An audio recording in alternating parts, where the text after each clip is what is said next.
ಜರ್ನಿಯೇ ಎಲ್ಲರಿಗೂ ಸ್ಫೂರ್ತಿ ತುಂಬೋ ಥರ ಇದೆ. ಅಟ್ ಪ್ರೆಸೆಂಟ್ ನೀವು ಏನು ಮಾಡ್ತಿದ್ದೀರಾ ಅಂಥೇಳಿ ಎಲ್ಲರಿಗೂ ಅನಿಸ್ತಾ ಇರುತ್ತೆ. ಡೈರೆಕ್ಟು ಮುಗಿಸ್ಕೊಂಡು ಎಕ್ಸಾಮ್ ಬರೆದ್ರಾ ಅಥವಾ ಏನಾದರೂ ವರ್ಕ್ ಮಾಡ್ತಾ ಇದ್ದೀರಾ ಅನ್ನೋ ಕ್ಯೂರಿಯಾಸಿಟಿ ಇರುತ್ತೆ, ಅದಕ್ಕೋಸ್ಕರ. ಮೇಡಮ್ ಏನಿಲ್ಲ, ನಮ್ಮದು ಬಡತನ ಹಿನ್ನೆಲೆಯಿಂದ ಬಂದಿರತಕ್ಕಂಥ ಕುಟುಂಬ. ಸೊ ನಮಗೊಂದು ಜಾಬ್ ಬೇಕೇ ಬೇಕಿತ್ತು ಸರ್. ನಾನು 2016ರಲ್ಲಿ ಪೊಲೀಸ್ ಇಲಾಖೆಗೆ ಸೇರಿಕೊಂಡೆ, ಸಬ್ ಇನ್ಸ್ಪೆಕ್ಟರ್ಗೆ ಸೇರಿಕೊಂಡೆ. ಇದು 7ನೇ ವರ್ಷ ನಾನು ವರ್ಕ್ ಮಾಡ್ತಾ ಇರೋದು. ಸೊ ಅದು ನನಗೆ ಅನ್ನ ಕೊಡ್ತಾಯಿತ್ತು, ಇದು ನನ್ನ ಆಸೆ. ಸೊ ಅನ್ನ ಮತ್ತು ಆಸೆಗಳ ನಡುವೆ ಸಮನ್ವಯತೆಯನ್ನು ಕಾಯ್ದುಕೊಂಡು ನಾನು ಈ ಹಂತಕ್ಕೆ ಬಂದಿದ್ದೇನೆ ಮೇಡಮ್. ನನಗೆ ಪೊಲೀಸ್ ಇಲಾಖೆ ಸಬ್ ಇನ್ಸ್ಪೆಕ್ಟರ್ ಆಗಿರೋದು ತೃಪ್ತಿ ಇತ್ತು, ಇಲ್ಲ ಅಂತ ಹೇಳಲ್ಲ. ಬಟ್ ಇದ್ರ ಜೊತೆಗೆ ನಾನು ಆಶಾವಾದಿ. ಈಗ ನನ್ನ ಆಶಾವಾದ ಕೇವಲ UPSCಗೂ ಸಹ ನಿಂತಿಲ್ಲ, UPSCಯಿಂದ ಆಚೆಗೂ ಸಹ ನನ್ನ ಬದುಕನ್ನು ಕಟ್ಕೊಳ್ಬೇಕು, ಸಮಾಜವನ್ನು ಉದ್ಧಾರ ಮಾಡಬೇಕು, ಸಮಾಜದ ಒಂದು ಕಟ್ಟ ಕಡೆಯ ಹೊತ್ತಿಗೆ ಸ್ಪಂದನೆ ಮಾಡೋಕ್ಕೆ. ಆಲ್ರೆಡಿ PS ಆಗಿದ್ದಾಗಲೇ ನಾನು ಒಂದು ಸ್ವಲ್ಪ ಸಮಾಜಮುಖಿ ಕೆಲಸಗಳನ್ನ ಮಾಡಿದ್ದೀನಿ.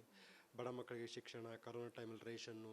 ನೀವು ಗುರುಗುಂಟೆಪಾಳ್ಯದಲ್ಲಿ 30 ವರ್ಷದಿಂದ ಟಾಯ್ಲೆಟ್ ರೂಮ್ ಆಗಿದ್ದಿಲ್ಲ, ಮಹಿಳೆಯರು ತುಂಬ ಕಷ್ಟಪಡ್ತಾಯಿದ್ರು. ಸೊ ನಾವೇ ಸ್ವಂತ ಖರ್ಚಲ್ಲಿ ಟಾಯ್ಲೆಟ್ ರೂಮ್ನ ನಿರ್ಮಾಣ ಮಾಡಿದ್ವಿ. ಅಂದರೆ ಇದು ನನಗೆ ದುರ್ಬಲ ವರ್ಗದ ಕುರಿತು ಒಂದು ಮನಸ್ಸು ಯಾವಾಗಲೂ ಮಿಡ್ತಾ ಇದೆ. ಅದಕ್ಕೆ ನನಗೆ UPSC ಒಂದು ತಾತ್ಕಾಲಿಕ ಯಶಸ್ಸು, UPSCಯಿಂದ ಆಚೆಗೆ ನನಗೆ ಇನ್ನೊಂದು ಯಶಸ್ಸು ಕಾಯ್ತಾ ಇದೆ ಅಂತ ನನಗೆ. ಸರ್, ಇನ್ನೂ ಬೇರೆ ಬೇರೆ ಇನ್ಸ್ಟಿಟ್ಯೂಟ್ ಇರುತ್ತೆ, ನೀವು ಆಚಾರ್ಯನೇ ಯಾಕೆ ಸೆಲೆಕ್ಟ್ ಮಾಡ್ಕೊಂಡ್ರಿ, ಯಾಕೆ? ಇಲ್ಲ, ಆಚಾರ್ಯದಲ್ಲಿ ನಾನು ಕೋಚಿಂಗ್ ಅನ್ನೋದಕ್ಕಿಂತ ಇಲ್ಲಿ ಒಬ್ಬ ಮೇಂಟರ್ ಆಗಿ, ಇಲ್ಲಿ ಒಬ್ಬ ಗೈಡ್ ಆಗಿ. ಯಾಕಂತಂದರೆ ಮೇಡಮ್, ನಮ್ಗೆ ಏನಾಗುತ್ತೆ, ಭಾಳಷ್ಟು ಬಾರಿ ಯೂಟ್ಯೂಬಲ್ಲಿ ಮಿಸ್ಗೈಡ್ ಮಾಡ್ತಾರೆ ಟಾಪರ್. ಈಗ ಅದಕ್ಕೆ ಶ್ರೀಕೃಷ್ಣ ಹೇಳ್ತಾನೆ ಭಗವದ್ಗೀತೆಯಲ್ಲಿ, ಎಲ್ಲರೂ ಯಶಸ್ಸಿನ ದಡಕ್ಕೆ ಹೋದ್ಮೇಲೆ ಶೌರ್ಯದ ಮಾತುಗಳನ್ನು ಆಡ್ತಾರೆ. ಸೊ ಆ ಥರ ಇಲ್ಲ ನಮ್ಮದು. ಇವತ್ತಿಗೂ ನನಗೆ ಭಯ ಆಯಿತು, ಬರುತ್ತಾ ಇಲ್ಲ ರಿಸಲ್ಟು. ಯಾಕಂದರೆ 7 ಅಟೆಂಪ್ಟ್ ಫೇಲ್ ಆದವ್ರಿಗೆ ಏನು ಅನಿಸುತ್ತೆ, 8ನೇ ಅಟೆಂಪ್ಟಲ್ಲಿ ಇರಲ್ಲ. ಸೊ ನಾವಿಲ್ಲಿ ಗೈಡ್ ಆಗಿರ್ತೀನಿ, ಪಾಠ ಮಾಡ್ತೀನಿ. ಇಲ್ಲಿ ಏನಾಗಿದೆ ಮೇಡಮ್, ಭಾಳಷ್ಟು ಜನ ಈಗ ನಾನು ನೋಡಿಕೊಂಡು ನಾನು ಕನ್ನಡ ಮೀಡಿಯಮಲ್ಲಿ ಪಾಸ್ ಆಗ್ತೀನಿ ಅಂತ ಬಂದುಬಿಡ್ತಾರೆ. ನಿನ್ನ ಕ್ವಾಲಿಟಿ ಆಫ್ ಎಜುಕೇಷನ್ ಏನು? ಸೊ ಅದಕ್ಕೆ ಕ್ವಾಲಿಟಿ ಆಫ್ ಎಜುಕೇಷನ್ ಕೊಡುವ ನಿಟ್ಟಿನಲ್ಲಿ, ಕ್ವಾಲಿಟಿ ಆಫ್ ಮೆಂಟರ್ಶಿಪ್ ಕೊಡುವ ನಿಟ್ಟಿನಲ್ಲಿ ಈ ಇನ್ಸ್ಟಿಟ್ಯೂಷನಲ್ಲಿ ನಾನು I am A part of this institution.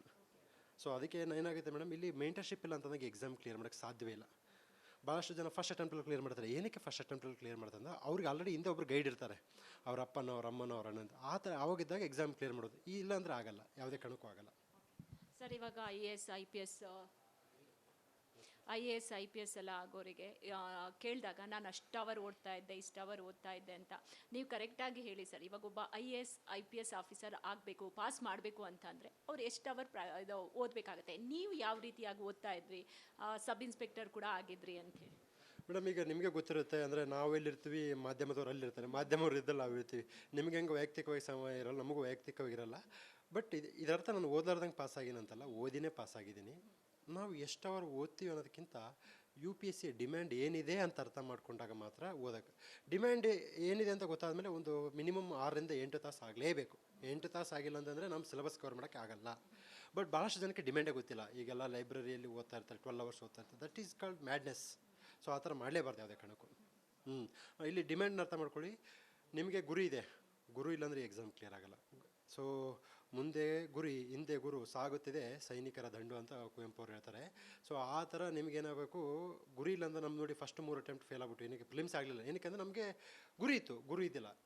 ನಮಗೇನಾಗುತ್ತೆ, coaching ತೊಗೊಳೋದೇ pass ಆಯ್ತು, ಇಲ್ಲ ಗೈಡೆನ್ಸ್ ಬೇಕು. ಸೊ ಆ ಗೈಡೆನ್ಸ್ ಪ್ರೋಗ್ರಾಮ್ ಮಾಡ್ತಕ್ಕಂಥ ಕೆಲಸ ಆಚಾರ್ಯ ಅಕಾಡೆಮಿಯಿಂದ ನನ್ನ ಕಡೆಯಿಂದ ಆಗುತ್ತೆ. ಸೊ ಯಾರ್ಯಾರು ಇಂಗ್ಲೀಷ್ ಮೀಡಿಯಮ್ ಆಗಲಿ ಕನ್ನಡ ಮೀಡಿಯಮಲ್ಲಿ ಯಾರ್ಯಾರು ಗೈಡೆನ್ಸ್ ಬೇಕು, we are going to tell only practical things.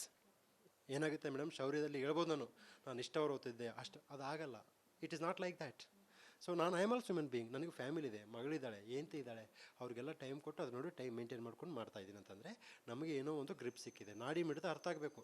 ಈಗ ನೀವು ಹೆಂಗೆ ಜನರಿಗೆ ಏನು ನೋಡ್ತಾರೆ ನೀವು ಅದನ್ನು ಹಾಕ್ತಿರಲ್ವ ಮೀಡಿಯಾದವರು, ಅದೇ ಥರ ನಾವು UPSCಗೆ ಏನು ಬೇಕು ಅದನ್ನು ಮಾತ್ರ ಓದಿದಾಗ ಹೆಲ್ಪ್ ಆಗುತ್ತೆ. Madam, if you are working then you have to make a time. If you are not working, if you are completely preparing on UPSC, then there is no time table. ನೀವು ಅದೇ ಕೆಲಸ ಬೇರೆದಕ್ಕೆ time ಮಾಡ್ಬೇಕು. ನೀವು actually ಬೇರೆದಕ್ಕೆ time ಮಾಡ್ಕೋಬೇಕು. ಏನು ಕೆಲಸ ನಿಮ್ಮದು? ಅದೇ ಕೆಲಸ. ಓದಬೇಕು, ಸ್ವಲ್ಪ ನಡುವೆ ಎಂಟರ್ಟೈನ್ಮೆಂಟ್ ಇರಬೇಕು, ಇಲ್ಲ ಅಂತ ಹೇಳೋಕ್ಕಾಗಲ್ಲ ನಾನು. ಮತ್ತು ಏನಾಗುತ್ತೆ ಮೇಡಮ್, ಪ್ರಿಪ್ರೇಷನ್ ಮಾಡಬೇಕಾದ್ರೆ psychologically we are going to become down ಆಗುತ್ತೆ. ಆವಾಗ we should speak with like minded people. ಇವೆಲ್ಲವೂ ಆಗ್ತಕ್ಕಂಥದ್ದೇ. ಎಲ್ರಿಗೂ ಆತಂಕ, ದುಗುಡ, ಭಯ ಈ ಎಕ್ಸಾಮ್ಗಿದ್ದೇ ಇರುತ್ತೆ. ನೀವು ಆತಂಕಕ್ಕೆ ಒಳಗಾಗ್ತಿದ್ದೀರ ಅಂತಂದರೆ ಇವರು ಸೀರಿಯಸ್ ಆಸ್ಪರೆಂಟ್. ಓಕೆ, ನೀವಿವಾಗ ಓದ್ತಾ ಇದ್ದೀರಾ UPSCಗೆ ಅಂತ ಅಂದರೆ ಮನೆ ಕಡೆಯಿಂದನೂ ಅಷ್ಟೇ ಸಪೋರ್ಟ್ ಬೇಕಾಗುತ್ತೆ. ಯಾವ ರೀತಿಯಾಗಿ ಸಪೋರ್ಟ್ ಇತ್ತು ಅಂತ? ಮೇಡಮ್, ನನಗೆ ನನ್ನ ಮನೆಯಿಂದ, ಕುಟುಂಬದಿಂದ ಅತ್ಯಂತ ತುಂಬ ದೊಡ್ಡದಾದ ಇದಿತ್ತು. ನಮ್ಮ ತಾಯಿಗೆ ಗೊತ್ತಿಲ್ಲ, ಅಂದರೆ ನಮ್ಮ ತಾಯಿ ಸುಮ್ಮನೆ ಯಾವುದೋ ದೊಡ್ಡ ಕೆಲಸಕ್ಕೆ ಓದ್ತಾ ಇದ್ದೇನೆ ಅಂತ ಗೊತ್ತು. ಬಟ್ ನಮ್ಮ ಹೆಂಡತಿ, ನನ್ನ ಅಕ್ಕ, ಭಾವ, ನನ್ನ ಆತ್ಮೀಯರು, ನಮ್ಮ ಗುರುಗಳು, ನಮ್ಮ ಅಣ್ಣ ತಮ್ಮಂದಿರು ಎಲ್ಲರ ಸಹಕಾರ, ಅವ್ರು ಒಬ್ಬರು ಹೆಸರು ಹೇಳೋಕ್ಕಾಗಲ್ಲ ಅಷ್ಟು. ಸೊ ಅಂಥವ್ರೆಲ್ಲರ ಸಹಕಾರದಿಂದ ನಾನು ಇವತ್ತು ಇಲ್ಲಿದ್ದೀನಿ ಮೇಡಮ್. ಓಕೆ, ನಾನು ಇವಾಗ ಇಲ್ಲಿ ನಿಮ್ಮ ಬಗ್ಗೆ ಮಾತಾಡ್ಬೇಕಾದ್ರೆ ಹೇಳ್ತಾ ಇದ್ರು ತುಂಬ ಸಮಾಜಮುಖಿ ಕೆಲಸಗಳನ್ನು ಮಾಡ್ತಾ ಇದ್ದಾರೆ. ಓದು ಸಬ್ ಇನ್ಸ್ಪೆಕ್ಟರ್ ಅಷ್ಟೇ ಅಲ್ಲ, ಸಮಾಜಮುಖಿ ಕೆಲಸಗಳನ್ನೂ ಕೂಡ ಮಾಡ್ತಾ ಇದ್ದಾರೆ ಅಂತ ಹೇಳಿ. ಮೇಡಮ್ ನಂದು ಒಂದು ತತ್ವ ಏನು ಇಟ್ಕೊಂಡಿದ್ದೇನೆ ಅಂತಂದರೆ ಏನು ಪರೋಪಕಾರ್ತಂ ಇದಂ ಶರೀರಂ ಅಂತೇಳಿ ಇದೆ. ಅಂದರೆ ಒಳಿತು ಮಾಡೋ ಮನುಷ್ಯ ನೀನಿರೋದು 3 ದಿವಸ. ಸೊ ಈಗ ನೋಡಿ ನಮ್ಮ ಕಣ್ಣೆದುರುಗಡೆ ಪುನೀತ್ ರಾಜ್ಕುಮಾರ್ ಅವರ ಸಾವು ಜೀವನದ ನಶ್ವರತೆಯನ್ನು ಪ್ರತಿಬಿಂಬಿಸಿತು.